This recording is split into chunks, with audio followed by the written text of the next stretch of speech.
बिजली की समस्या को दूर करने की कोशिश की है कानपुर गौशाला सोसाइटी ने। पौराणिक काल से ही गाय की महत्ता किसी से छिपी नहीं है। गोबर और गौमूत्र पर रोज नए शोध हो रहे हैं।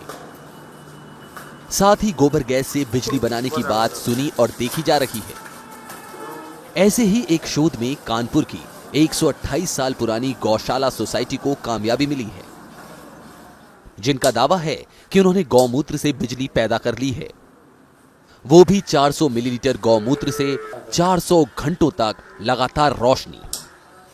सोसाइटी ने इसे गौ ज्योति का नाम दिया है। सोसाइटी के संचालक पुरुषोत्तम तोशनीवाल के मुताबिक गौ ज्योति निरंतर एक जैसी रोशनी देती है, जिससे किसी भी तरह के करंट या अन्य खतरों की भी गुंजाइश नहीं है। बस एक कल्पना थी, गौमाता की दी हुई कल्पना थी कि गौमूत्र से भी ये हो सकता है, तो इसी पर प्रयास किया गया। प्रयास तो करना ही पड़ता है, तो प्रयास किया गया। विशेष बात यह है कि ये जलेगी 400 घंटे के बाद भी आपका गौमूत्र एज इट इज पड़ा रहेगा, वो कंज्यूम नहीं होगा।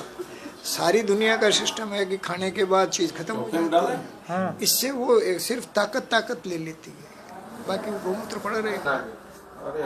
गौशाला में एक ऐसी बैटरी तैयार की गई है जो सिर्फ गौमूत्र से चार्ज होती है। 12 वोल्ट की इस बैटरी में 400 मिलीलीटर गौमूत्र डालते हैं। इसके बाद बल्ब का बैटरी से कनेक्शन कर देते हैं। गौमूत्र से केवल बिजली ही नहीं, देश में युवाओं की सबसे बड़ी जरूरत मोबाइल की भी चार्जिंग हो सकती है। गौ ज्योति के निर्माण में प्राथमिक लागत 3500 रुपए आ रही है। इसका बड़े पैमाने पर उत्पादन शुरू होने के बाद कीमत घटने की उम्मीद है। अभी इसकी 3500 रुपया कॉस्ट है, परंतु इसको जब मास प्रोडक्शन होगा तो इसके मोल्ड बन जाएंगे। मोल्ड बन जाने के बाद एक तो इजी हो जाएगा प्रोडक्शन, और उसके बाद कॉस्ट अपने आप घट जाएगी। जब प्रोडक्शन बढ़ेगा तो कॉस्ट घट जाएगी, सारी चीज़ें थोक में आएंगी तो उस तरह प्रोडक्शन घट जाएगी।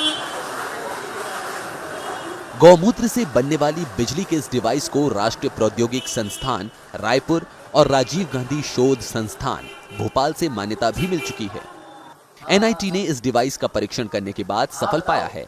आपका एनआईटी रायपुर से टेस्ट कराया है, भोपाल से टेस्ट कराया है, राजीव गांधी वो इंस्टीट्यूट से टेस्ट कराया है, बाकी और तमाम साइंटिस्टों ने देखा है, सब जगह देखा है। आईआईटी कानपुर से ने भी इनको सब चला करके देखा है। पर ये टेस्ट रिपोर्टें यहाँ सामने पड़ी हैं, एनआईटी की भी है और भोपाल उसकी इनकी राजीव गांधी इंस्टीट्यूट की भी है। इसमें इन्होंने सारी बातें लिखी है। 3 वाट के बल्ब जलते हैं और इसका बैकअप 400 घंटा है, और उसके बाद 400 ग्राम से 400 घंटा है, और स्टिल लाइटिंग उसके बाद भी लिखा है।